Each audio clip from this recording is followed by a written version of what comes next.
Estamos aprendiendo a empezar. Aunque sabemos tantas cosas, aprendemos a empezar, a enseñar, a cambiar.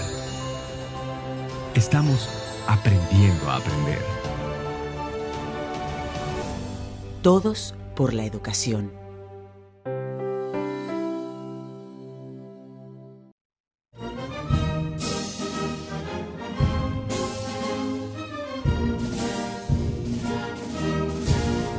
Quisqueyanos valientes alcemos nuestro canto con viva emoción, y del mundo a la paz ostentemos nuestro invicto glorioso pendón. Salve el pueblo que intrépido y fuerte a la guerra a morir se lanzó, cuando en bélico reto de muerte sus cadenas de esclavos rompió.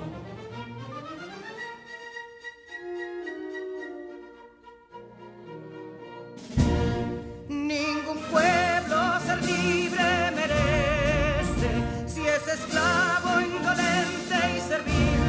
Si en su pecho la llama no crece, que templó el heroísmo viril, más que estrella la incógnita y flama, siempre altiva la frente alzará, que si fuere mil veces esclava, otras tantas ser libres habrá.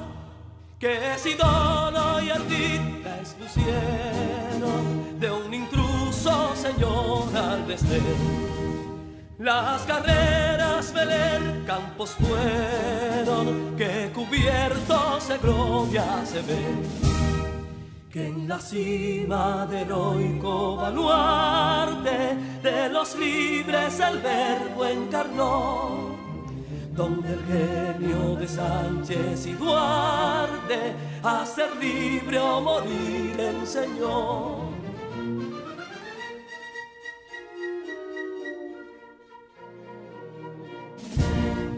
Y si pudo inconsulto caudillo de esas glorias el brillo empañar, de la guerra se vio en Capotillo la bandera de fuego ondear.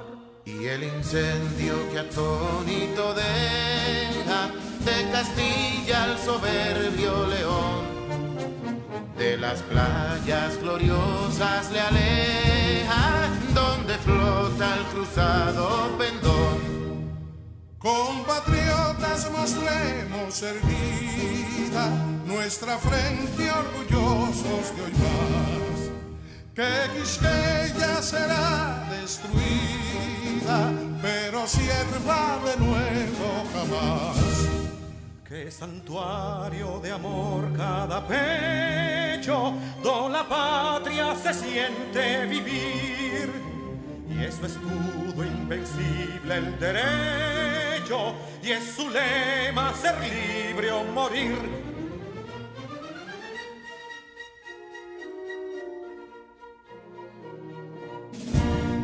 Libertad que aún se yergue serena, la victoria en su carro triunfal, y el clarín de la guerra aún resuena, pregonando su gloria inmortal.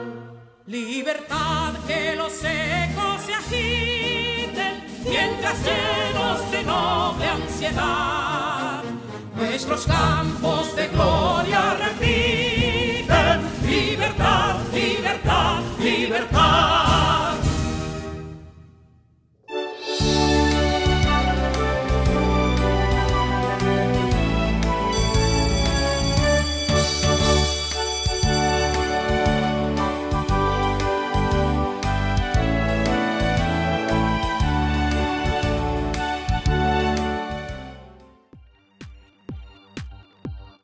En nombre del Ministerio de Educación de la República Dominicana, damos formal inicio a todos y a todas las estudiantes de primero de secundaria del año 2020-2021. Con mucho entusiasmo le damos la bienvenida a los docentes que te acompañarán a alcanzar tus sueños y metas. Estudiantes y maestros, bienvenidos y bienvenidas a este compromiso por el futuro de nuestro país. Y tú, sé quien quieras ser. Alcanzar tus metas es posible.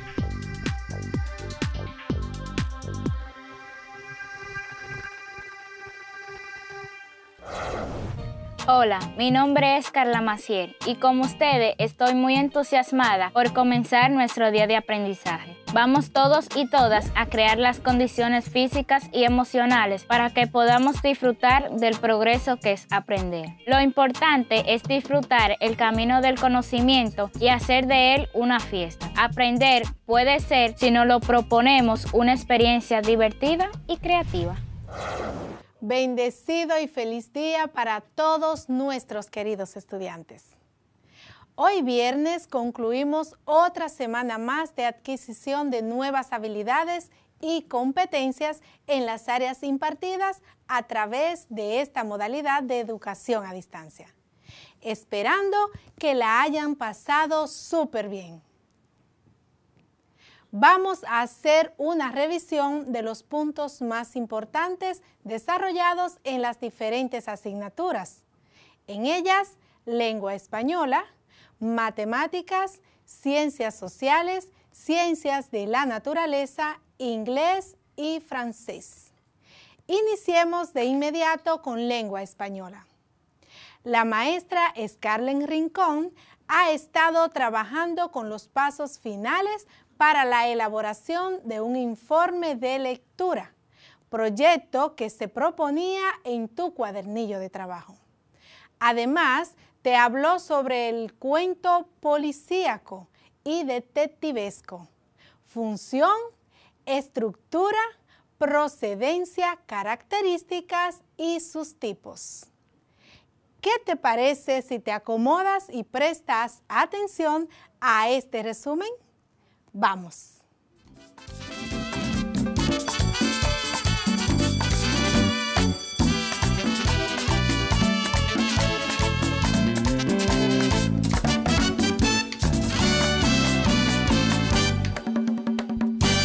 Estimados estudiantes, les doy la más cordial bienvenida a nuestra clase de lengua española.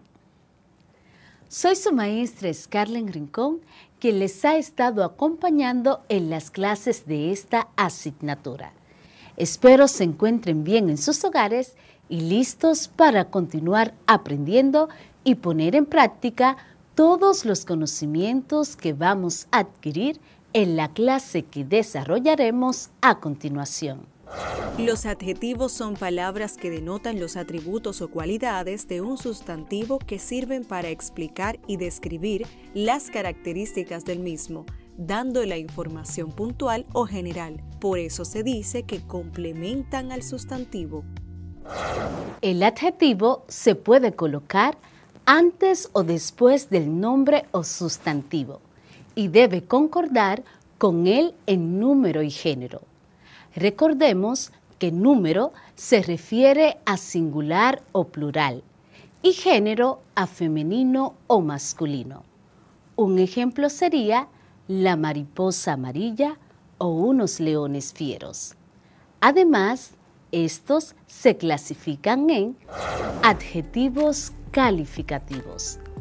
Se trata de aquellos adjetivos que le atribuyen características determinadas al sustantivo, o sea, que explican cómo es o detallan alguna de sus propiedades.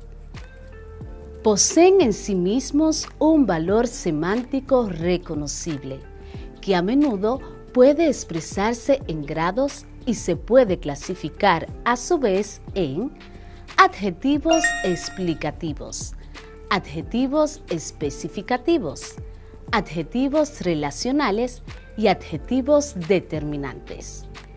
Por otra parte, los adjetivos determinantes, a su vez, se clasifican en adjetivos demostrativos, adjetivos posesivos, adjetivos numerales, adjetivos exclamativos e interrogativos. En relación a los tipos de adjetivos, el más importante para nosotros, porque este adjetivo lo usaremos para hacer el informe de lectura, es el descriptivo, que son aquellas palabras que acompañan al sustantivo proporcionando alguna cualidad, estado o característica. Estos adjetivos pueden ser de 3 tipos: calificativos, explicativos y numerales, aunque los numerales suelen incluirse en los adjetivos determinativos. Estos adjetivos brindan información sobre características físicas del sustantivo, como color, tamaño, etc. Por ejemplo, grande o verde, o valoraciones subjetivas como bonito o feo. Es decir, describen cómo es una persona, animal o cosa. Además, los adjetivos descriptivos coinciden con el sustantivo en género y número y pueden ir acompañados por un adverbio para indicar un grado en la propiedad o atributo que exprese el adjetivo. Por ejemplo, una manzana muy roja o los caballos poco veloces. Algunos ejemplos de adjetivos descriptivos son alegre, blanco, joven, perfecto y profundo. ¿Cómo se hace un informe de lectura? Se debe comprender el texto, realizar el informe y presentarlo. En torno a esto, conozcamos cada paso. Comprensión del texto. Comprensión del texto. La comprensión del texto representa el primer paso en la elaboración del informe de lectura. En este caso, el lector aborda el escrito tratando de entender las ideas vertidas por el autor.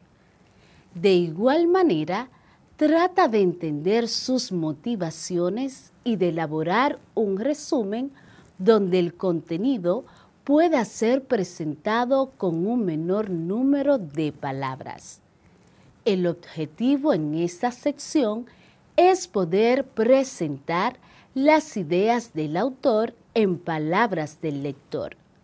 Para este cometido, existen técnicas que ayudan en la elaboración del informe.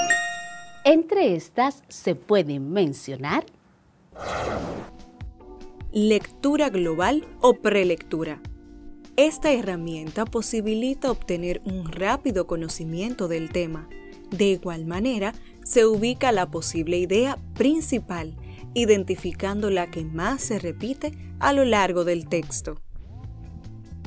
Lectura. Tras la lectura rápida, el lector debe hacer una lectura más detenida, detectando las ideas secundarias y la forma en que se relacionan con la idea principal. Si existen palabras desconocidas para el lector, debe consultarlas en el diccionario. Post-lectura. Se debe hacer una tercera lectura, esta vez un poco más rápida que la anterior. En esta fase, la toma de notas ayuda al proceso. Contexto. Una vez identificadas y fijadas las ideas fundamentales del escrito, el lector debe ubicar el contexto en el que éstas tienen su ámbito de existencia. Otro de los pasos es la elaboración del informe de lectura. La elaboración del informe de lectura. Una vez que el texto ha sido completamente entendido, el siguiente paso es elaborar el informe de lectura. Para esta labor, el lector cuenta con una serie de herramientas, entre las cuales se destacan síntesis. Gracias a esta herramienta se cumple el objetivo de comunicar el contexto del texto a través del vocabulario del lector. Glosario de términos. El glosario de términos es la lista de palabras que el lector no conocía en el momento de la lectura y las cuales tuvo que consultar. Cuadro sinóptico. Este es un esquema usado como apoyo para representar todas las ideas del texto. Puede ser usado como guía para recordar lo leído. Mapa mental. El mapa mental es otra de las herramientas que permiten tener la totalidad de las ideas del texto en pocas páginas. El siguiente paso es la presentación del informe de lectura. La presentación del informe de lectura. No existe un formato único para la presentación de un informe de lectura. No obstante, existen ciertos elementos comunes en la mayoría de estos. Así, si es en formato digital, el tipo de letra más usado es Arial o Times New Roman en tamaño 12. Generalmente, la alineación del texto debe ser justificado y el interlineado, espacio entre renglón, es de 1.5. Además, la extensión mínima del informe de lectura suele ser de 3/4 del texto leído aproximadamente. También es común el uso de sangría al inicio de cada párrafo y la inclusión de una hoja identificativa junto con el informe. Esta hoja tiene los datos de la obra y del autor del informe.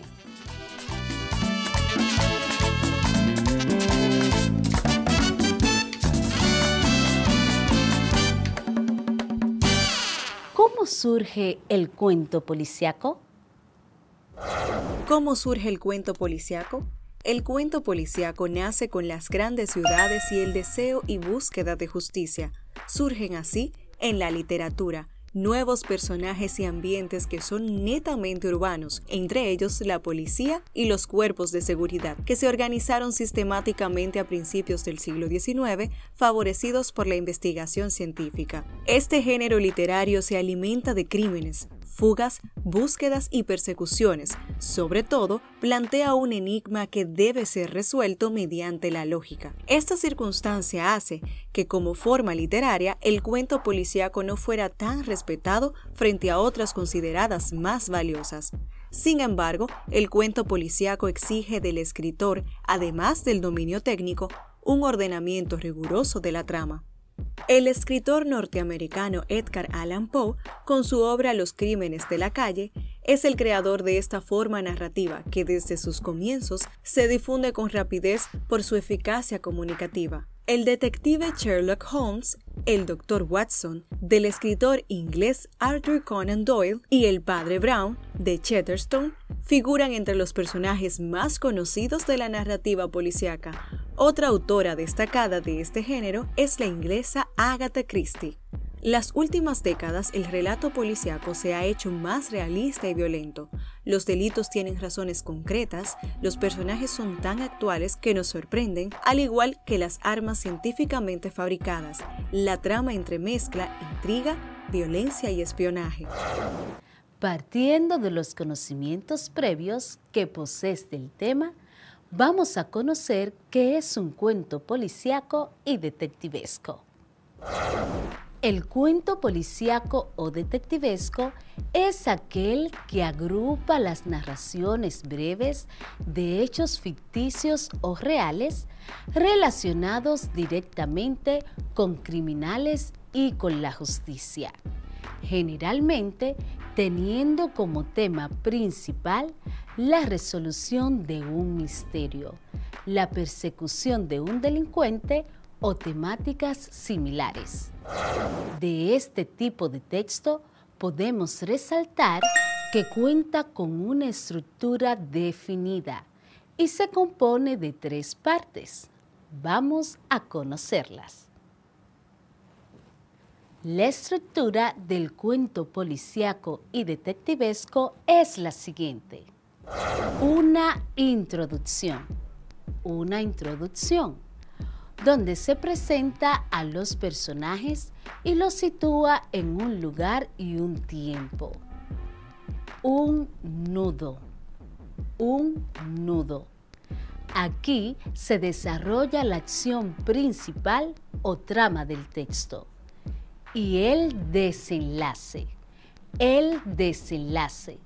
donde se resuelve la trama y se pone fin al relato.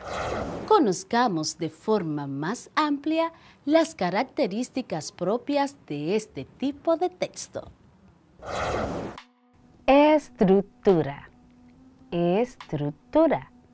Por lo general, es un relato que se hace al revés de la narrativa tradicional. Al comienzo se presenta el enigma. Un enigma se puede definir como un acertijo, dicho o conjunto de palabras de sentido encubierto para que sea difícil de entenderlo. Este debe ser resuelto al final.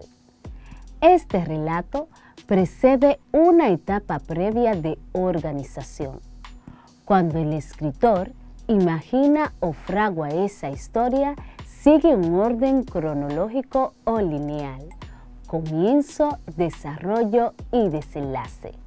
Al escribirla, invierte los resultados y lo presenta al comienzo. Ambiente. Generalmente es urbano. En sus primeros relatos, el crimen ocurría en espacios interiores, en cuartos cerrados y en lugares apartados o aislados de la civilización. En la actualidad, la violencia se desata en las calles ante la sorpresa o indiferencia de los posibles testigos. Trama. La acción brinda el mayor suspenso. Deja siempre un hilo o eslabón por resolver. Al principio se proponen varias soluciones fáciles, a primera vista tentadoras, que sin embargo resultan falsas. Hay una solución inesperada a la cual solo se llega al final. Personajes. Son los que se desenvuelven en una perspectiva antitética. El policía, el detective, el inspector, el asesino y el espía. Es decir, los buenos y los malos. Por lo general son tipos. Tienen caracteres bien definidos y no evolucionan a lo largo del relato.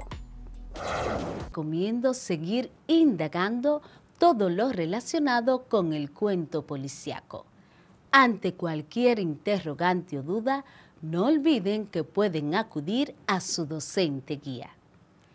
También les exhorto a continuar trabajando las actividades de su cuadernillo referente al tema trabajado en la clase.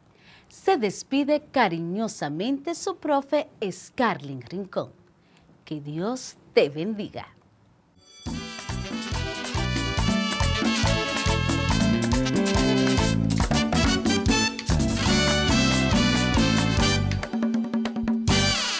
¿Recordaste los puntos sobre el cuento policíaco y detectivesco? Espero que así haya sido. Ahora hablemos de las matemáticas para la vida, donde se trabajó con el tema de las operaciones con números racionales. En estas clases aprendiste que para resolver una situación relacionada con los números racionales, debemos conocer las propiedades y las reglas que conlleva cada una de las operaciones, porque hay propiedades que aplican para una operación, pero para otra no aplican. En esta misma semana te explicamos lo que es el valor absoluto de un número entero. Repasemos un poco estos puntos.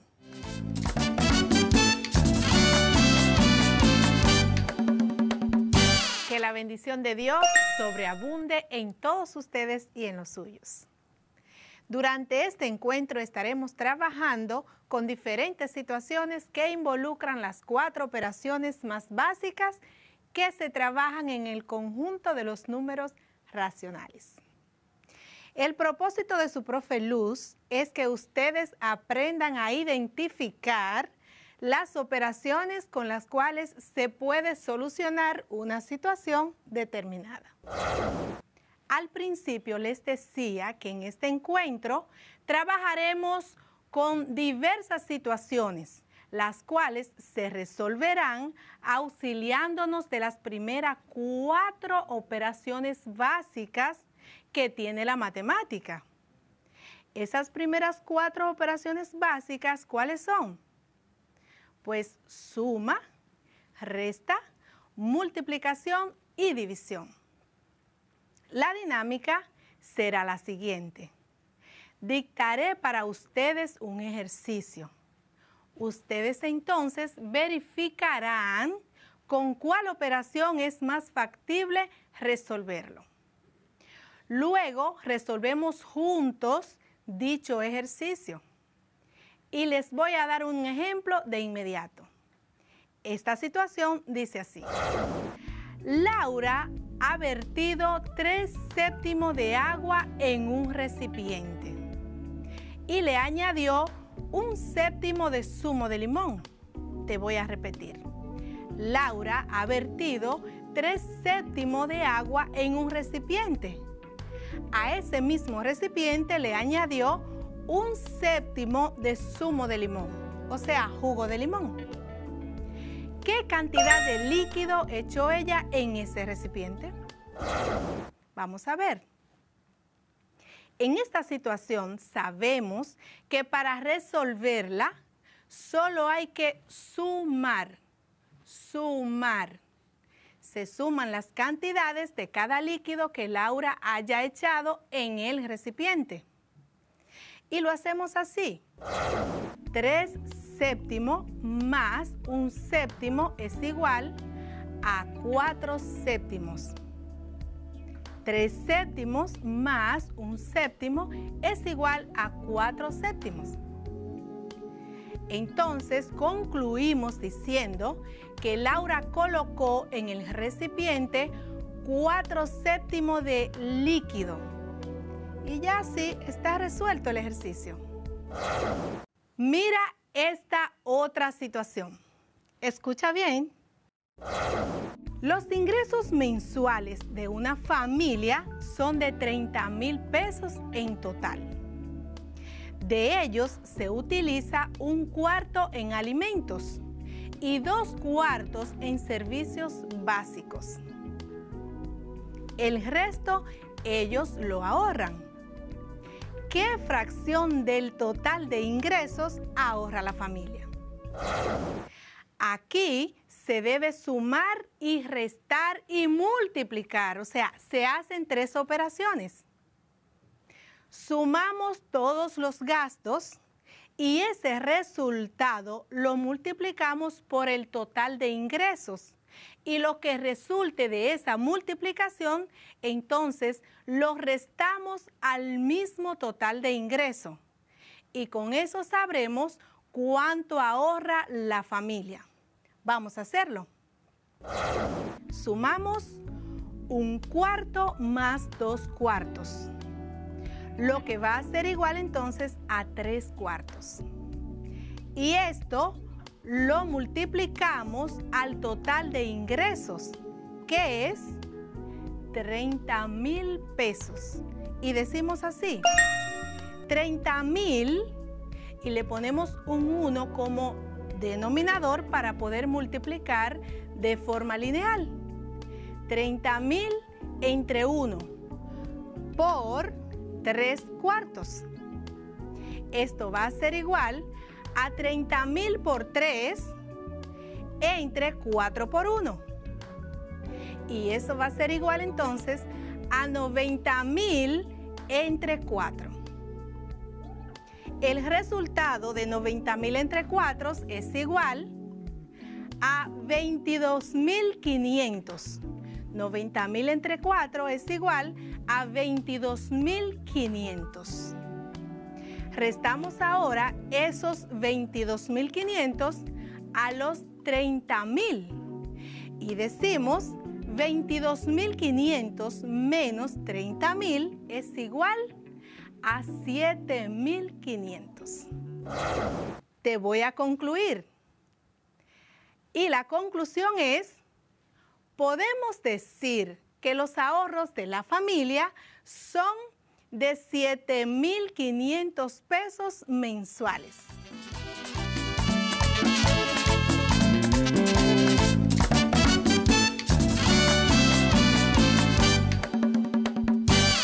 ¿Sabes tú qué significa valor absoluto? Escucha esto. La definición del concepto indica que el valor absoluto siempre es igual o mayor que cero y nunca es negativo. La noción de valor absoluto se utiliza en el terreno de las matemáticas para nombrar al valor que tiene un número más allá de su signo. Esto quiere decir que el valor absoluto, que también se conoce como módulo, lo cual es la magnitud numérica de la cifra, sin importar si su signo es positivo o negativo. Desde un punto de vista geométrico, el valor absoluto de un número real puede verse como la distancia que existe entre ese número y el cero. De manera general, el valor absoluto entre la diferencia de dos números es la distancia que hay entre ellos. Dicho de otra manera, la distancia que existe entre dos números racionales es el valor absoluto de su diferencia. La distancia es conocida como el valor, magnitud o tamaño del desplazamiento entre dos posiciones. También se define como la longitud tomada en línea recta del espacio que hay entre dos puntos. Así, la Real Academia de la Lengua Española concibe la distancia como longitud del segmento de recta comprendido entre dos puntos del espacio. Cabe destacar que el valor absoluto se escribe entre dos barras verticales paralelas. El valor absoluto, en definitiva, es el mismo en el número positivo y en el número negativo. Exactamente así mismo es. El valor absoluto de un número racional cualquiera es el mismo número, pero con un signo positivo. En otras palabras, es el valor numérico sin tener en cuenta su signo, ya sea positivo o sea negativo. Por ejemplo, el valor absoluto del número -7 se representa encerrado en dos barras paralelas, como -7, y equivale a 7. Y el valor absoluto de 7 se representa igual, con dos barras paralelas, lo cual también equivale a 7. Para poder entender más fácilmente las técnicas que se utilizan para resolver situaciones de nuestra vida diaria, es conveniente conocer las propiedades del valor absoluto. Así que presta atención a esto. Entre las propiedades del valor absoluto encontramos que el valor absoluto de cualquier número es siempre positivo. Este valor puede ser conocido también como el módulo del número. El valor absoluto de un número X se escribe como barra X barra y se lee como módulo de X. El valor absoluto de un número es la distancia del mismo con respecto al cero en la recta numérica. La recta numérica es la línea en la cual se suelen graficar los números como puntos que están separados por una distancia absoluta. De este modo, la recta numérica facilita el cálculo del valor absoluto en cada espacio. Por eso, la recta numérica se presenta como valor absoluto a la distancia que existe de un punto al origen. Algunas propiedades del valor absoluto derivan directamente de su definición. Por ejemplo, si tenemos un producto o cociente dentro de un valor absoluto, como por ejemplo el -3 dentro del valor absoluto y en paréntesis, -2 más 5 en paréntesis y todo dentro del valor absoluto, dentro de las barras. El resultado se puede obtener de dos formas. Una es resolviendo la expresión que se encuentra encerrada entre los signos del valor absoluto, por ejemplo, entre las barras, y posteriormente al resultado se le puede aplicar lo que es el valor absoluto. En este caso sería así, por ejemplo, copio la barra del valor absoluto y escribo menos 3 en paréntesis. Entonces abro paréntesis y escribo menos 2 más 5, cierro paréntesis y cierro el valor absoluto. Eso entonces será igual a valor absoluto menos 3 en paréntesis, 3 en paréntesis y cierro valor absoluto. Eso va a ser igual a menos 9 en valor absoluto. Y eso entonces va a ser igual al mismo 9. Esta propiedad se le puede aplicar a lo que es la clausura. Propiedad de clausura para el valor absoluto. Otra forma, pues otra forma es resolviendo al calcular el valor absoluto de cada uno de los factores y después operándolos, o sea, por producto o cociente, según sea el caso. Así, por ejemplo, abro valor absoluto, abro paréntesis, escribo menos 3 y cierro paréntesis. Abro paréntesis, escribo menos 2 más 5 y cierro paréntesis. Y ahí entonces cierro valor absoluto. Esto va a ser igual a valor absoluto, abro paréntesis, escribo menos 3, cierro paréntesis, abro de nuevo paréntesis, escribo 3 y cierro paréntesis, y todo eso entre el valor absoluto. Y eso va a ser igual entonces a el valor absoluto de menos 3 por el valor absoluto de menos 3. Valor absoluto de menos 3 por valor absoluto de 3. Y eso va a ser igual entonces a 9. El mismo 9 en las dos situaciones. Ahora consideremos los siguientes casos. Menos 4 tercios en valor absoluto es igual a 4 tercios. Menos 4 tercios en valor absoluto es lo mismo que 4 tercios. Positivo.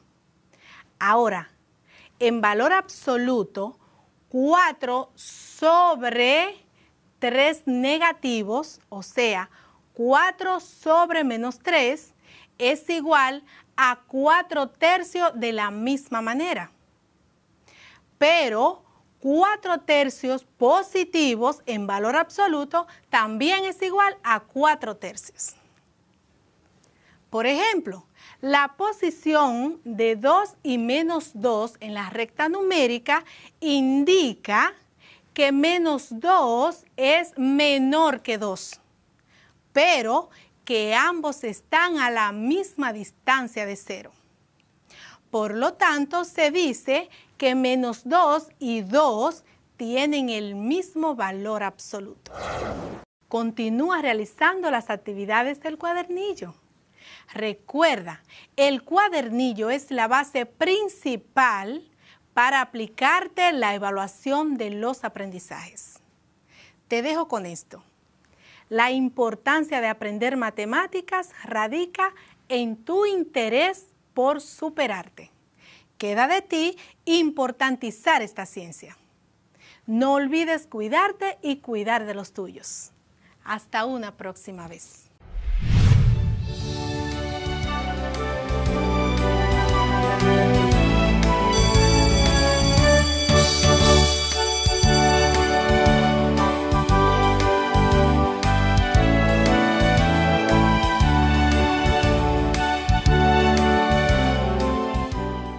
Si necesitas ayuda para resolver tus dudas o quieres volver a ver algún contenido, contáctanos al correo electrónico info@miner.gov.do, nuestra página web ministeriodeeducacion.gov.do, nuestro Facebook Ministerio de Educación RD, Twitter Educación RD Instagram Educación RD, YouTube Ministerio de Educación y también puedes contactarnos al teléfono 809-6...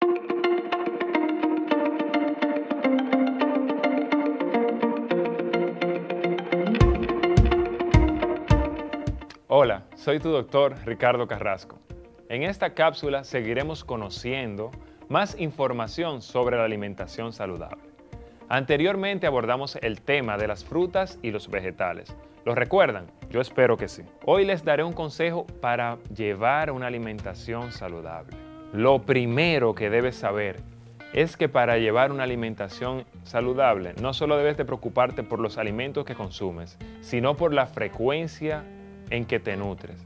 Por eso es importante saber que necesitas consumir 3 comidas, pero al mismo tiempo 2 meriendas. De esta manera le darás al cuerpo suficiente energía para realizar todas sus actividades cotidianas. Es muy importante consumir alimentos que sean ricos en fibra, como son los cereales integrales, es decir, avena, trigo, legumbres como es la habichuela, y frutas como la piña. Otro factor que debemos de tener en cuenta es reducir el consumo de azúcar, sal y grasas. Por ejemplo, no debemos de abusar de los dulces, ni los refrescos, ni los jugos artificiales, bizcochos, snack o frituras.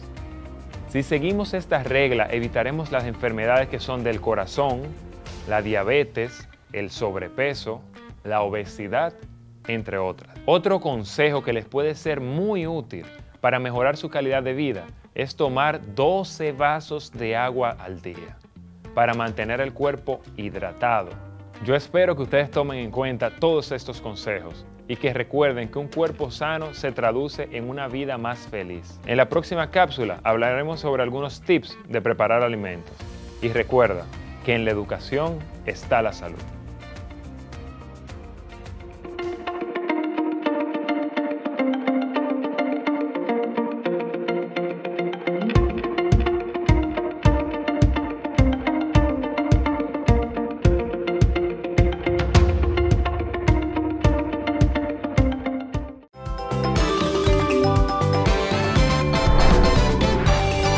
Un locro de sardinas con habichuelas guisadas es lo que prepararemos con los productos de la canasta de alimentos del Minero.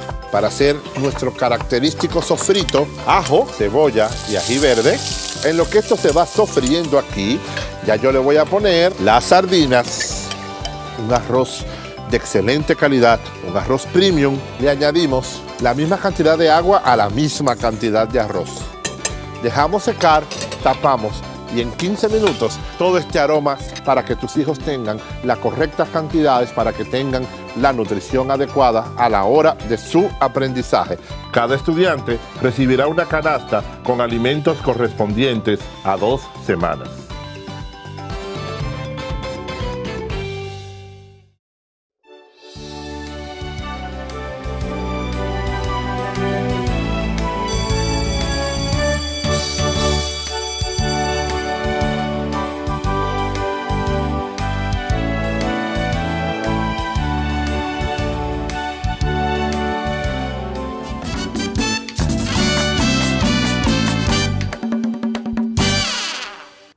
Espero que te haya gustado recordar estos puntos, ya que son muy valiosos para nuestra vida diaria.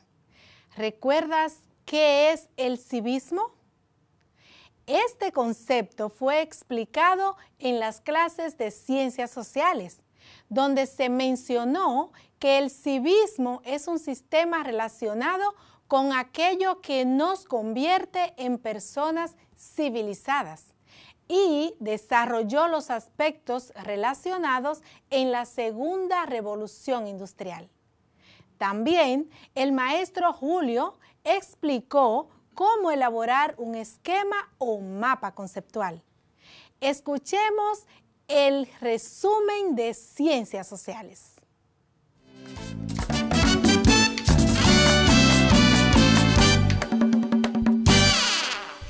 Hola estudiantes, qué bueno que están ahí aprendiendo desde casa.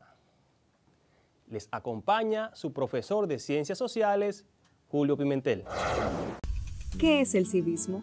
El civismo viene del latín civitas, que significa ciudad y que luego deriva en civilización, y al mismo tiempo del sufijo ismo, que quiere decir sistema, movimiento o escuela. De esta manera se podría afirmar que el civismo es un sistema relacionado con aquello que nos convierte en personas civilizadas. El término civismo hace referencia a las personas de comportamiento que rigen a una sociedad. Se le conoce también por el nombre de urbanidad y abarca las reglas que regulan una buena convivencia social. El concepto de civismo nació durante la Revolución Francesa y estaba relacionado con todas las transformaciones sociales que tuvieron lugar en dicha revolución. Las normas que conforman al civismo no son iguales en todos lados, aunque en esencia apuntan a una buena convivencia. Estas normas de convivencia que comprenden el civismo representan la competencia de vivir en sociedad. Para esto es necesario ser sumamente respetuoso con los otros integrantes de la comunidad. También es importante ser educado y seguir las reglas de comportamiento. Es este último aspecto donde puede diferir según la cultura o sociedad a la que se pertenezca. Uno de los requisitos para contar con las herramientas necesarias para saber convivir es tener una buena educación. Con una buena educación, los ciudadanos sabrán cómo deben comportarse y actuar en sociedad, y así adoptarán las normas de convivencia. Por lo que desde temprana edad debe enseñarse el civismo. Así aprendemos cómo comportarnos y lo que debemos respetar. Veamos la relación entre civismo y la comunidad.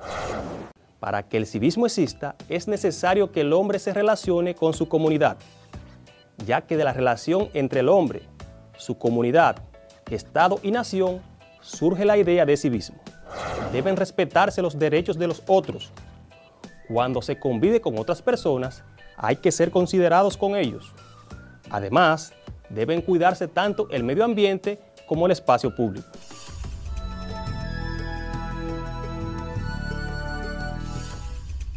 El civismo apunta a que las personas que conviven en una sociedad se guíen por una serie de principios, como son respetar a los demás, respeto a la naturaleza, respeto a los espacios públicos. Siguiendo estos postulados del civismo, podemos decir que una persona es cívica cuando se rige en base al civismo. Esto es respetar las normas y a los demás con los que comparte la vida en sociedad. La familia es la primera instancia para adquirir el conjunto de normas que comprenden el civismo. La familia es el núcleo de aprendizaje de todo ser humano desde la infancia. Si en la familia se le explica a un niño cuáles son las normas básicas de lo moral y se lo educa correctamente, es más probable que adquiera el civismo y se guíe por él. El civismo supone la observación de unas pautas mínimas de comportamiento social, que son las que permitirán que los seres humanos podamos vivir en colectividad. Las bases que propone esta conducta social son el respeto hacia el prójimo, respeto hacia el entorno natural, hacia las instituciones públicas, la buena educación, la urbanidad, la cortesía, entre otras más. ¿Cómo podemos demostrar una actitud de civismo en nuestro entorno? Respetando los símbolos patrios, o sea, nuestra bandera, el escudo y el himno nacional. No arrojando papeles ni basura en el piso y en su defecto utilizando el zafacón. Preocupándote por la preservación de los recursos naturales, o sea, cuidando el medio ambiente, plantando árboles, protegiendo animales en peligro de extinción, entre otros. Respetando las leyes y las normas de convivencia de tu comunidad, región o país, entre otros actos de civismo. Destacamos también que un buen civismo se basa en una buena educación y también influye el sentido de cortesía. Se considera que la base de un civismo adecuado se encuentra en la educación, por lo que desde temprana edad debe enseñarse el civismo. Así aprendemos cómo comportarnos y cómo debemos respetar.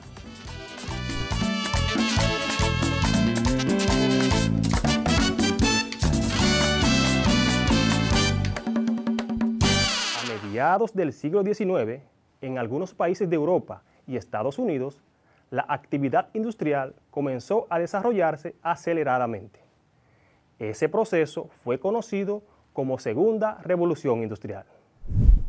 La Segunda Revolución Industrial fue un periodo de importantes cambios industriales, sociales y económicos que surgieron tras la primera etapa de la Revolución Industrial, iniciada en Gran Bretaña.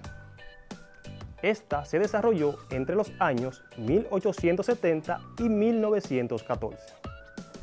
La segunda etapa de la Revolución Industrial se extendió por diversos países y dio lugar a la aparición de grandes potencias industriales y económicas, las cuales aplicaron nuevos procesos de industrialización, producción, crecimiento económico, avances tecnológicos y científicos, así como el uso de fuentes de energía naturales, entre otros.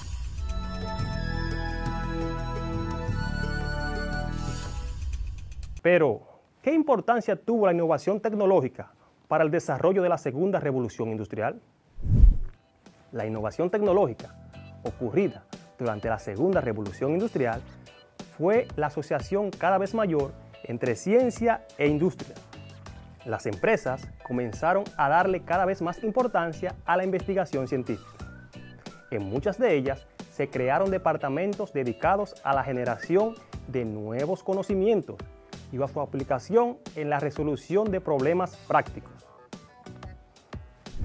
Además de desarrollar productos novedosos, tenían como objetivo hallar formas más eficientes y menos costosas de fabricarlos.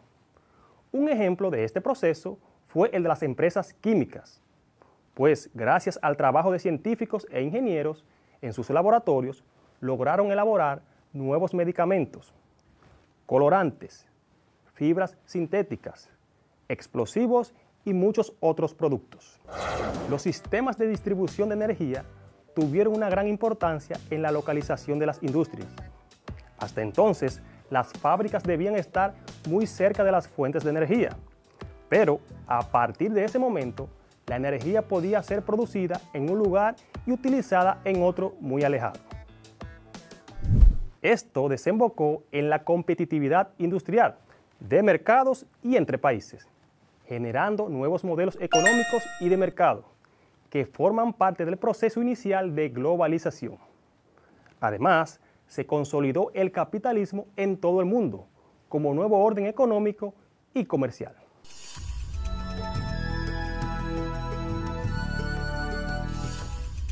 Ahora vamos a conocer qué es un esquema o mapa conceptual.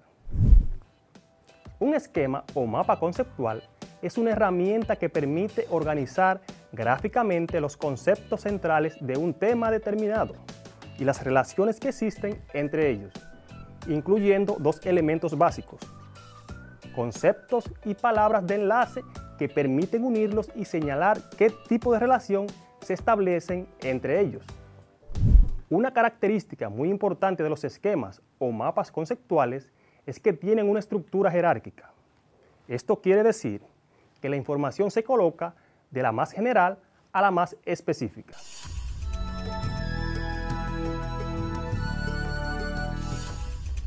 Ahora veamos cómo se hace un mapa conceptual.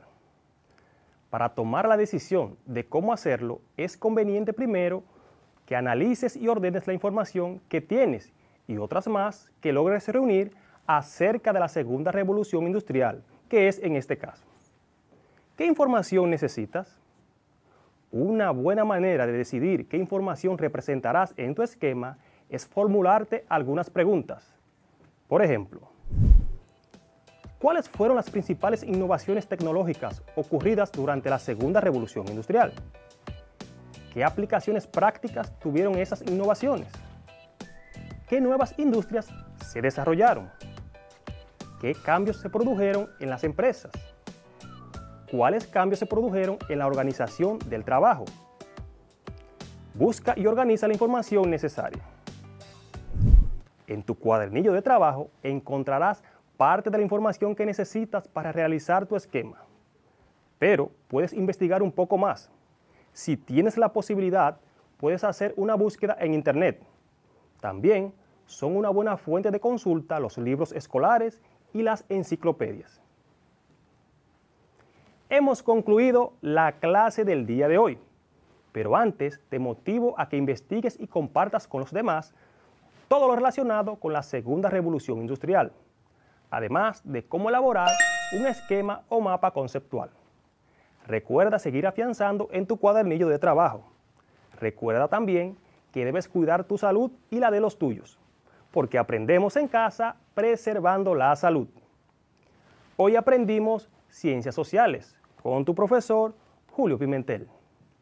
Hasta la próxima clase.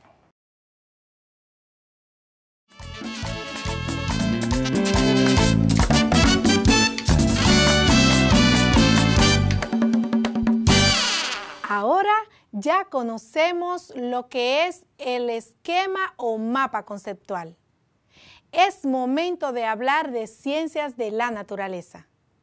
En esta asignatura se trató el tema de energías renovables como alternativa para prevenir el cambio climático. La maestra Isaura Peralta explicó cómo aprovechar la energía que viene del sol. ¿Lo recuerdas?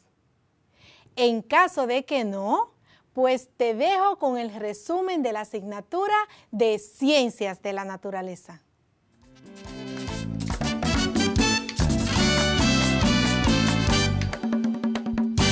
Dios derrame ricas y abundantes bendiciones en cada uno de sus hogares. Soy Isaura Peralta, su profesora de Ciencias de la Naturaleza, y les motivo a seguir avanzando hacia la meta. Ya casi culmina su viaje hacia el logro de sus aprendizajes en primero de secundaria. El tema hoy es la energía solar como fuente de energía renovable. ¿Cómo se obtiene energía renovable para producir electricidad? Te animo a que sigas atento a la clase y lo descubras por ti mismo. Iniciando el tema, recordemos que las energías renovables, también llamadas naturales o primarias, son aquellas que están disponibles en la naturaleza sin la intervención del hombre. Estos recursos no sufren ninguna modificación química o física para su uso energético. Por ejemplo, la energía lumínica del sol, geotermia, hidráulica, eólica, mareomotriz, biomasa y biogás. Como el tema de hoy es energía solar, veamos una síntesis de la importancia del sol. ¿Sabías que el Sol nació hace más de 5.000 millones de años y es la fuente de energía más antigua y un elemento esencial para el adecuado desarrollo de la vida en el planeta? Las civilizaciones griegas y romanas le daban mucha importancia al Sol. Los griegos diseñaban sus casas teniendo en cuenta el aprovechamiento de la luz solar, mientras que los romanos hicieron una ley que penaba el bloqueo del acceso de la luz a los vecinos y construyeron invernaderos para conseguir el crecimiento correcto de las plantas. Hoy en día hay paneles solares que producen electricidad a partir de la luz solar que reciben. Es la mejor inversión para ayudar a la conservación del planeta y disfrutar de una energía limpia. La energía solar nos la proporciona el sol en forma de radiación electromagnética. Escucha. La radiación solar electromagnética es la suma de la energía de la luz, el calor y rayos ultravioletas principalmente. Es un tipo de energía natural que puede transformarse en energía eléctrica artificial a través de células fotovoltaicas, heliostatos, que son un conjunto de espejos, y colectores térmicos. ¿Conoces los usos más comunes de la energía solar? Estos son la energía solar térmica y la energía solar fotovoltaica. Presta atención para que puedas identificar cada una. Energía solar térmica. También se le conoce como energía termoeléctrica. Para lograr este tipo de energía en las plantas de energía termal, la radiación solar es concentrada por medio de espejos o lentes para lograr altas temperaturas mediante una tecnología llamada energía termosolar de concentración. La energía solar térmica obtiene altas temperaturas que se concentran en un punto para obtener vapor, y este pondrá en acción una turbina que generará electricidad. Un dato significativo es que un solo espejo es capaz de generar la energía suficiente para alimentar una casa. Además, el espejo tiene un sistema eléctrico controlado por un software para seguir el movimiento del sol. Esta energía se puede emplear en los hogares en la calefacción, pero también en las grandes industrias. Energía solar fotovoltaica es la que convierte directamente la radiación solar en electricidad gracias a los paneles solares integrados por células fotovoltaicas. Genera electricidad utilizando materiales que absorben fotones, que son las partículas portadoras de la luz visible, ultravioleta, infrarroja, rayos X, rayos gamma y el resto de las formas de radiación electromagnética. Estos fotones liberan electrones que se desplazan por las celdas solares del panel. Este tipo de energía se puede utilizar a través de generadores pequeños para autoconsumo, pero también existen grandes plantas de energía solar fotovoltaica.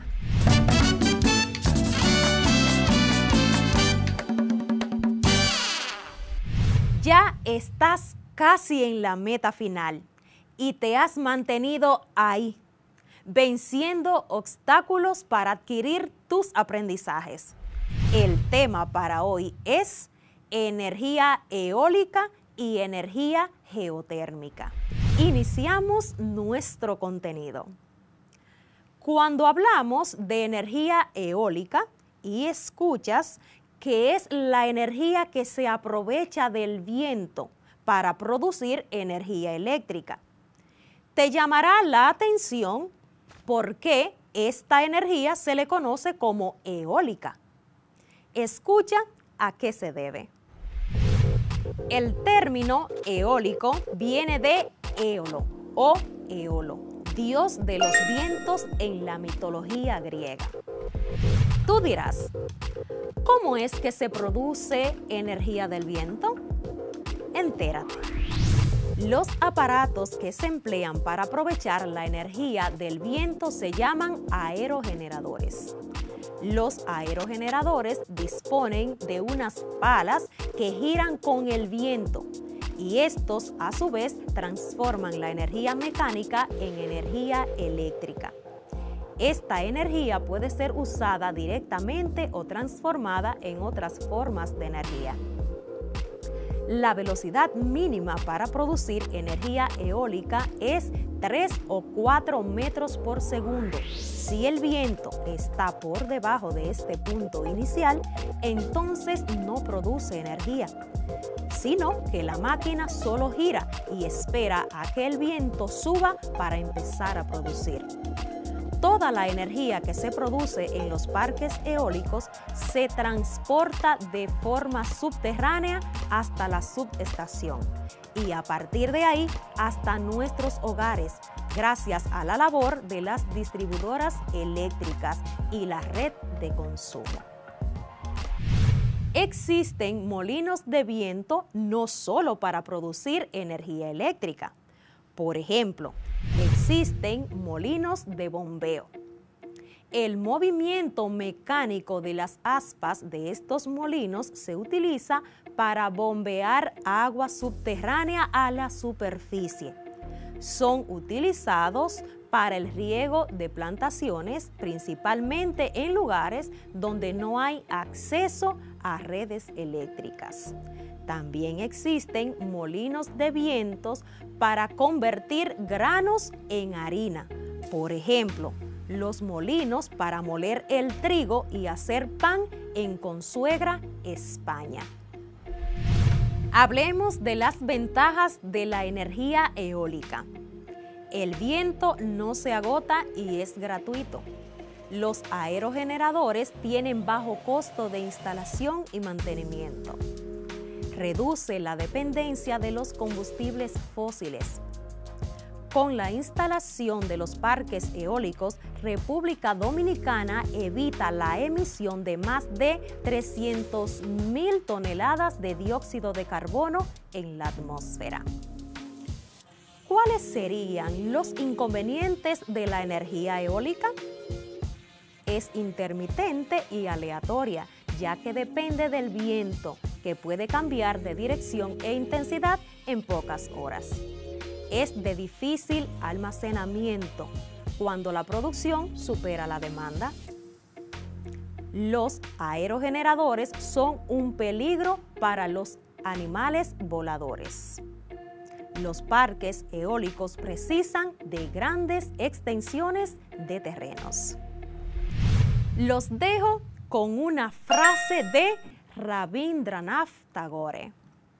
Dice: la tierra es insultada y ofrece flores como respuesta. Profunda esta frase, nos pone a pensar. Espero hoy haya sido un día de aprendizaje.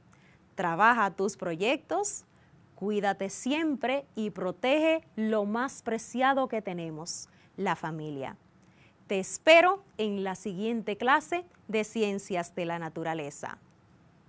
Hasta pronto.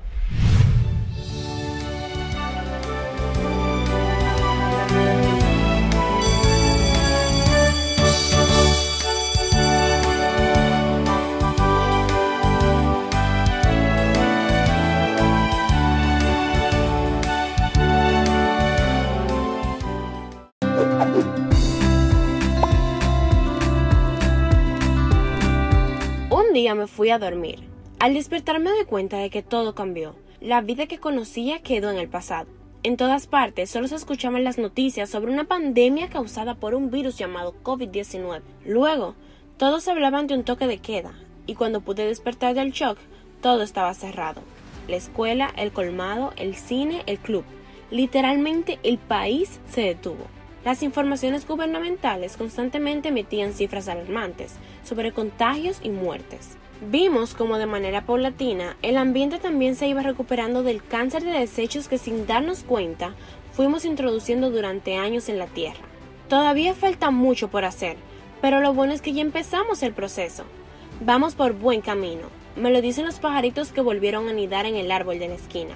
Me lo dice el aire, que ahora se respira con más pureza. Comenzó a reír en cada reventar de las olas marítimas sobre la arena que hoy está más limpia que hace un año. ¿Sabías que la basura que genera la República Dominicana podría llenar el Estadio Olímpico de Santo Domingo todos los días del año? ¿Y que es muy poco lo que reciclan en el país? Después de un largo tiempo de pandemia, hoy vemos cómo las aves vuelven a nuestras playas. Mientras estamos en casa, la naturaleza se cura. Ahora depende de nosotros seguir sanándola, reciclando desde casa, porque los plásticos que no reciclamos no desaparecen, se acumulan en cañadas, ríos y mares.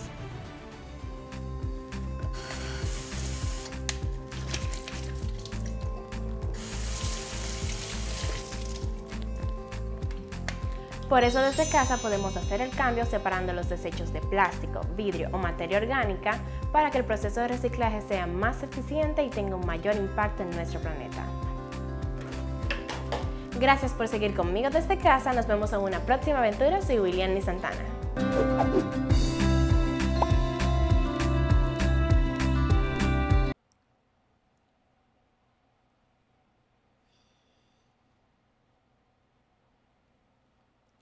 ¿Sabías que los ciclos o ritmos circadianos son oscilaciones de las variables biológicas en intervalos regulares de tiempo?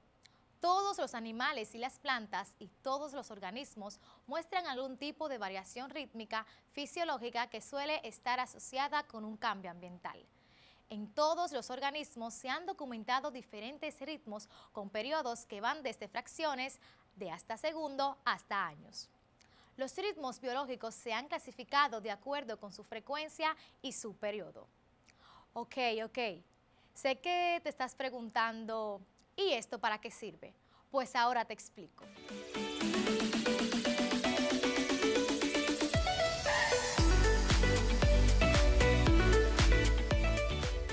Los ritmos circadianos son cambios físicos, mentales y conductuales que siguen un ciclo de 24 horas. Estos procesos naturales responden principalmente a la luz y la oscuridad y afectan a la mayoría de los seres vivos, incluidos los animales, las plantas y los microbios. La cronobiología es el estudio de los ritmos circadianos. Un ejemplo de ritmo circadiano relacionado con la luz es dormir en la noche y estar despierto en el día. La imagen a continuación muestra el ciclo de ritmo circadiano de un adolescente típico. Esto es lo que hace que tengamos sueño a una hora determinada.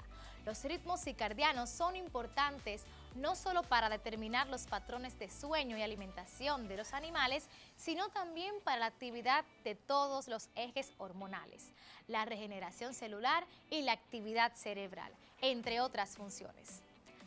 La alteración de los ritmos circadianos a largo plazo tendrían consecuencias adversas en múltiples sistemas, particularmente en el desarrollo de cambios de humor e irritabilidad, enfermedades cardiovasculares. Para evitar alteraciones de esto es necesario dormir durante la noche y el tiempo que requiere el organismo para regenerarse y conseguir el descanso necesario para que cada órgano del cuerpo se mantenga en óptimas condiciones. Así que ya lo sabes, hasta la próxima.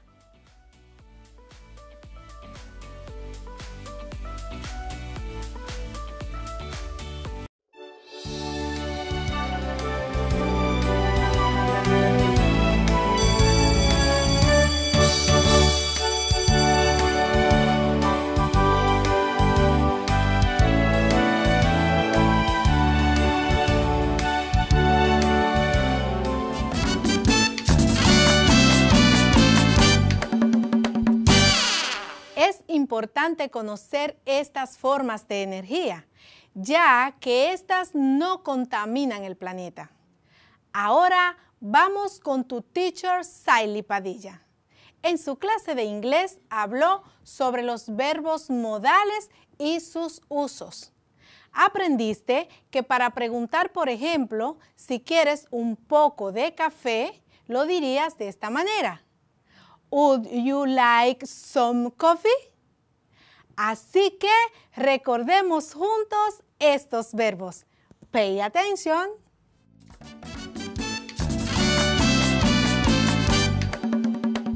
Hey, my dear student. Welcome back to your English class. I'm your teacher, Saily Padilla. I hope you are at your place and ready to take notes of the most important things of today's class. Te recuerdo que mi mayor deseo es que aprendas inglés desde casa preservando tu salud. En el día de hoy aprenderemos más sobre otros tipos de verbos, muy utilizados, los cuales son llamados los verbos modales. Are you ready? Empecemos primero por el concepto. ¿Qué son los verbos modales? Los verbos modales son verbos auxiliares que no pueden funcionar como un verbo principal. A diferencia de los verbos auxiliares, to be, to do y to have, que sí pueden funcionar como un verbo principal. Te repito, los verbos modales son verbos auxiliares que no pueden funcionar como un verbo principal, a diferencia de los verbos auxiliares to be, to do y to have, que sí pueden funcionar como un verbo principal. Los verbos modales expresan modalidad, habilidad, posibilidad, necesidad u otra condición. Los utilizamos también para el futuro y el condicional. Como verbos complementarios que son, los verbos modales no funcionan sin otro verbo. Este otro verbo siempre va después del verbo modal y está en la forma base, es decir, el infinitivo sin to. ¿Captaste este punto?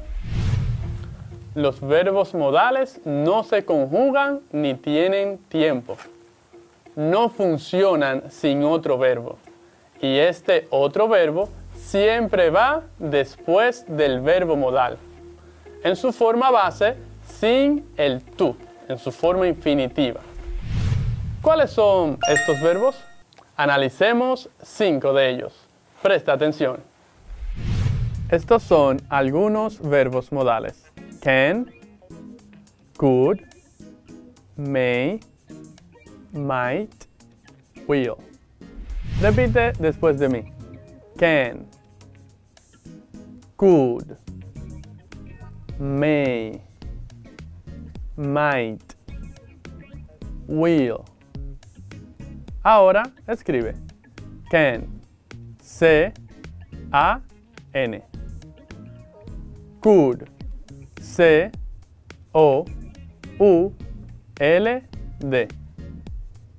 May, M-A-Y. Might, M-I-G-H-T.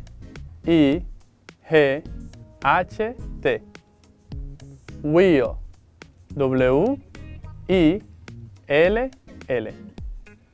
Repite otra vez. Can, could, may, might, will. Estos son algunos verbos modales. Ahora analicemos uno a uno estos verbos.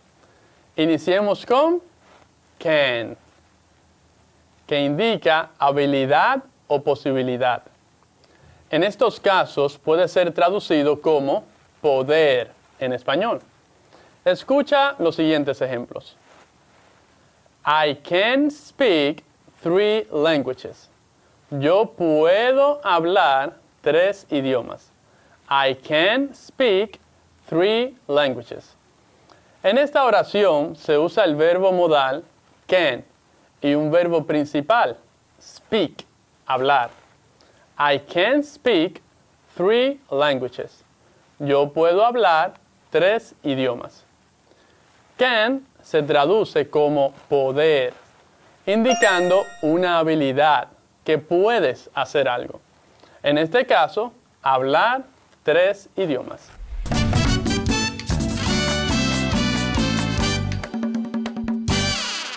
Hey, my dear student! Welcome back to your English class. Empecemos por conocer 5 verbos modales más, los cuales analizaremos uno por uno. Escucha.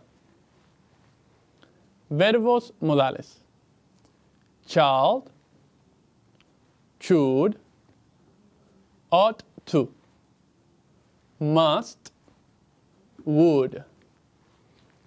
Repite después de mí. Child, should, ought to,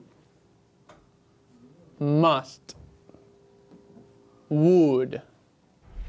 Ahora analicemos uno a uno estos verbos. Iniciemos con shall. Se usa shall como will para formar el tiempo futuro.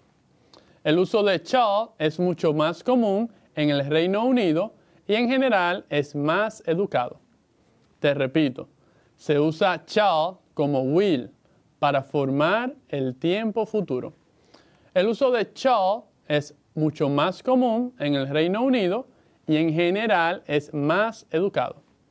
Por ejemplo, Yancel shall be happy to see you. Yancel shall be happy to see you. Yancel estará feliz de verte. Repite después de mí.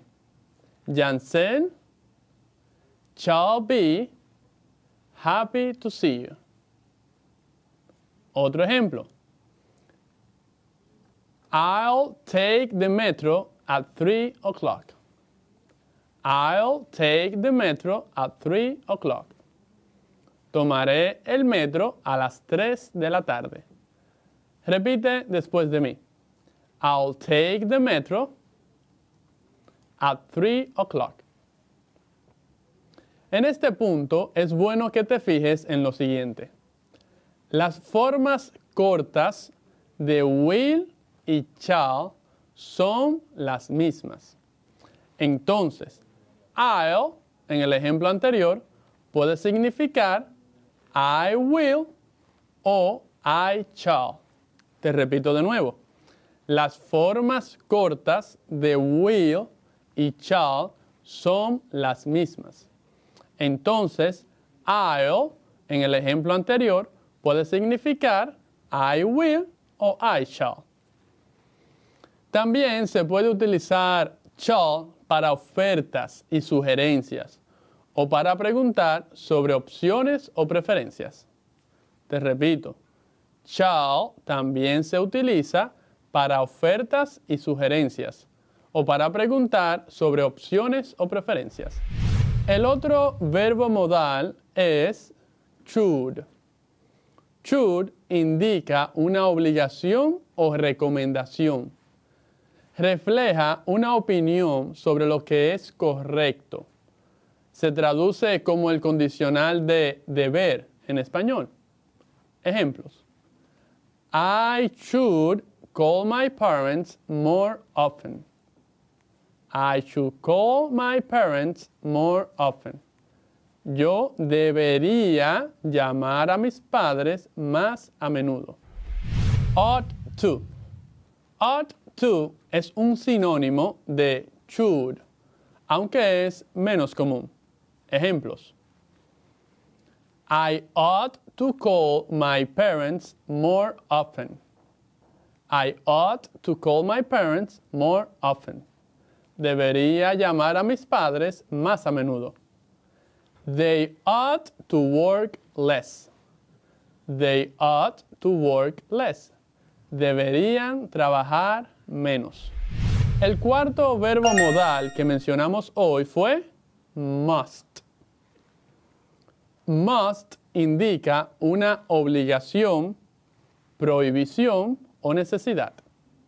Te repito, must indica una obligación, prohibición o necesidad. También puede emplearse have to, tener que, en frases afirmativas. Por último, tenemos a would. Se usa would para declarar una preferencia y para preguntar por algo educadamente. Te repito, se usa would para declarar una preferencia y para preguntar por algo educadamente. Es un placer para mí ser tu apoyo en el aprendizaje de la lengua inglesa.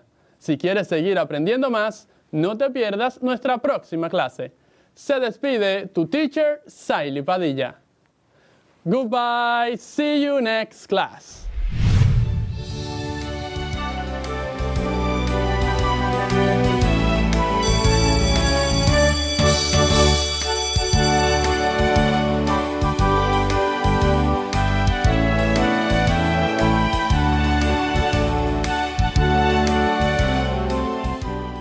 ¿Cómo sé yo, mi hijo? Oh, cuando la gente se vacune. A propósito, papi, ¿tú te vacunaste? No, todavía. ¿Y tú, mami? Entonces no es verdad que ustedes quieren a uno. ¿Y cómo tú vas a decir eso, mijo? Claro, si no se vacunan, no se acaba el COVID, no hay escuela, no hay parque, no hay abrazos, ni hay de nada.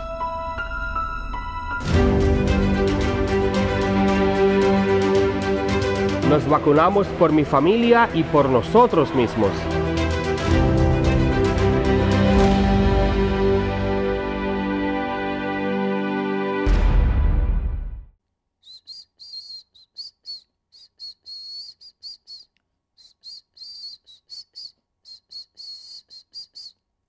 Los silbidos o pito es usado en distintas partes del mundo como medio de comunicación y normalmente para transmitir ideas simples como agrado, desagrado o simplemente llamar la atención. Pero, ¿cómo se produce el silbido?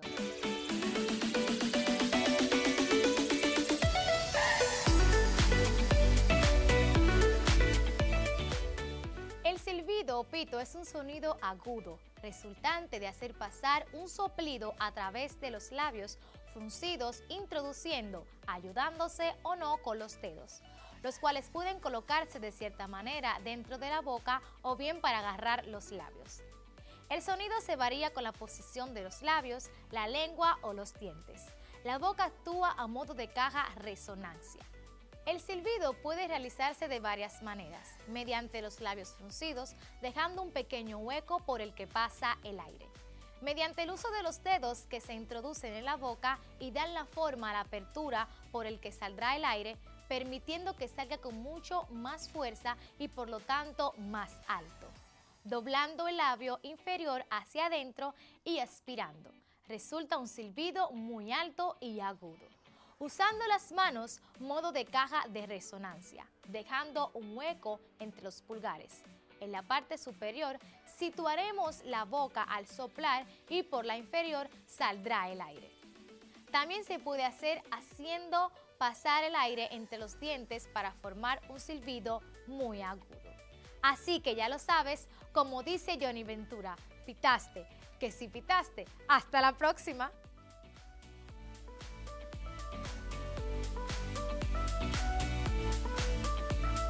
Si necesitas ayuda para resolver tus dudas o quieres volver a ver algún contenido, contáctanos al correo electrónico info@miner.gov.do, nuestra página web ministeriodeeducacion.gov.do, nuestro Facebook Ministerio de Educación RD, Twitter Educación RD, Instagram Educación RD, YouTube Ministerio de Educación y también puedes contactarnos al teléfono 809-688-9700. Recuerda que aprendemos en casa preservando la salud.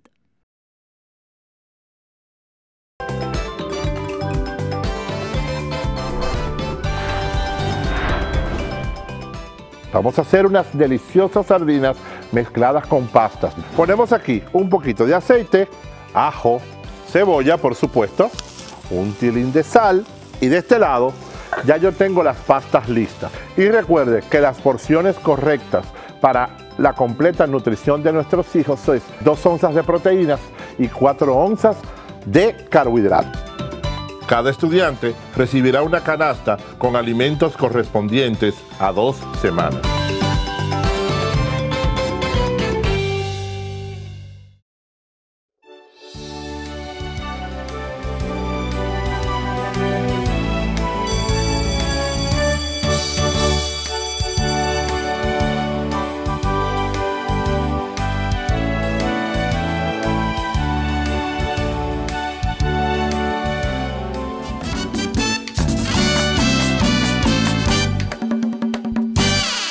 Del inglés vamos ahora a pasar al francés. En esta semana aprendimos los vocabularios de algunos objetos que podemos encontrar en cada parte de una casa y sobre los medios de transporte. Así que te invito a disfrutar nueva vez del maestro Echanson Layunés.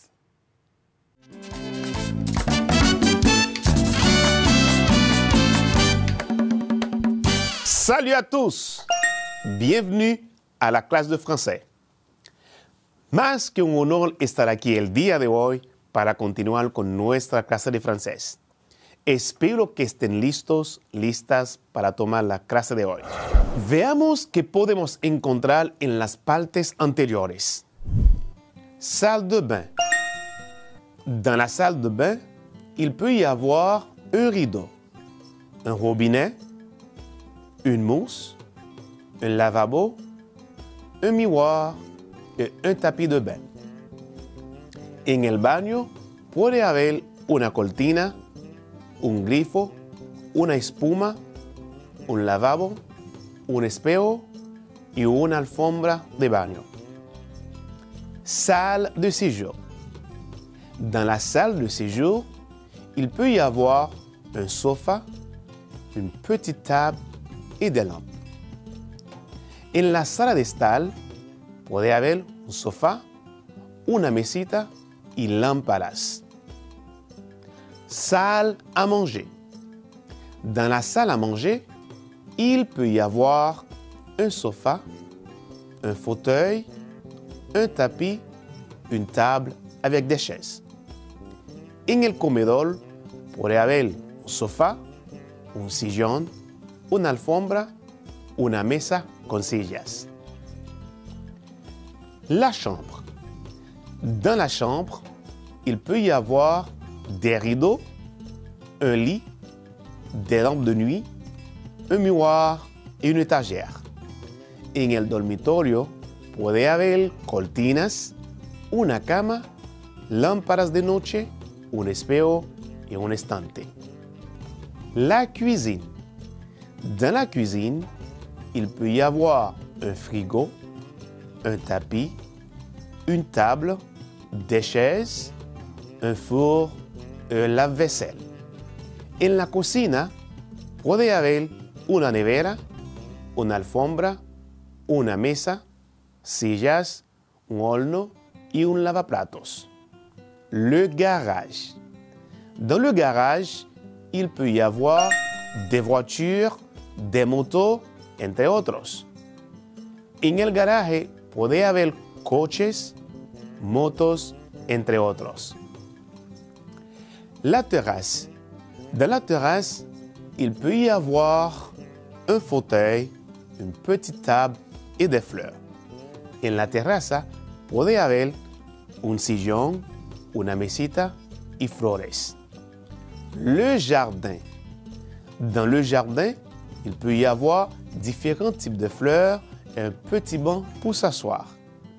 En el jardín puede haber diferentes tipos de flores y un pequeño banco para sentarse. Le balcon.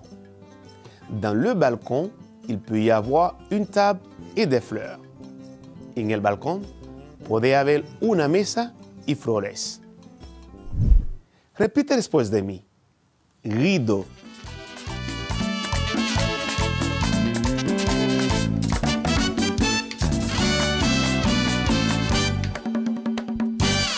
Veamos los medios de transporte en francés.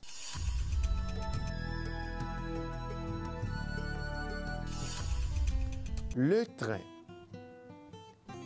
le bateau, la moto, le vélo, le bus, le taxi, la voiture, l'avion, le camion. Repite después de mí. Le train, le vélo, le bateau, le taxi, la moto, le bus, la voiture, l'avion, le camion. Quand utiliser les prépositions a et en? En. Usamos la preposición en con aquellos medios de transporte en los que podemos entrar. Por ejemplo, en voiture, en coche, en train, en tren, en avión, en bus, en autobús o en bus, entre otros. Victor est allé à la fête en taxi. Victor fue a la fiesta en taxi. Qui a fait le tour du monde un montgolfière en 80 jours?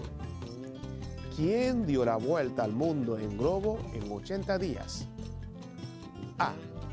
Usamos la preposición a para los medios de transporte en los que podemos montar y no entrar, es decir, adentro de. Por ejemplo, a pie, andando, a cheval, a caballo, a dodán, en burro, a la nage, nadando, entre otros. Julio est parti se promener a pie. Julio se fue a dar un paseo andando. En algunos medios de transporte podemos usar tanto en como a, aunque los puristas prefieren usar a en a vélo, en bici o en bici, en a moto, en moto, ok, en a scooter, en scooter, en a ski, en skis, en a patin, en patines. Quand il y a de la neige, Luz adore aller au marché, à ou en ski. Cuando hay nieve, a Luz le encanta ir al mercado esquiando. Espero que hayan disfrutado la clase de hoy. Para mí ha sido más que un honor compartir esta clase con ustedes.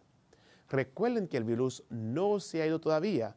Seguiremos cuidándonos también a los demás. Como una máxima les digo, si piensas que la aventura es peligrosa, pues la rutina es mortal. Con esta frase inspiradora de Pablo Cuero, se despide su profesor de francés et chanson la jeunesse. Nos vemos en una próxima clase. A la prochaine.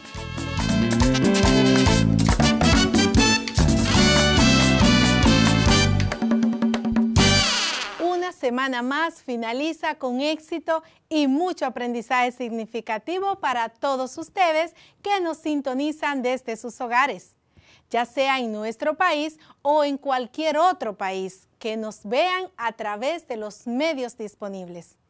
Es importante que no se detenga el aprendizaje y que se mantenga la salud. Las actividades del cuadernillo son importantes para que las realicen y afiancen sus conocimientos. Pueden solicitar la ayuda de sus maestros guías. No olviden seguir los protocolos de salud e higiene día a día.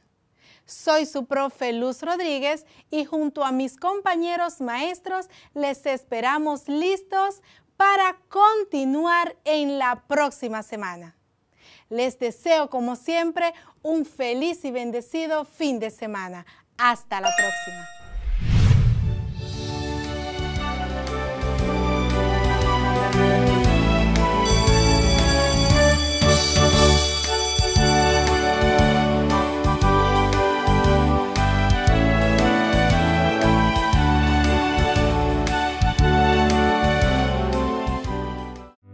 Estamos aprendiendo a empezar. Aunque sabemos tantas cosas, aprendemos a empezar, a enseñar, a cambiar. Estamos aprendiendo a aprender. Todos por la educación.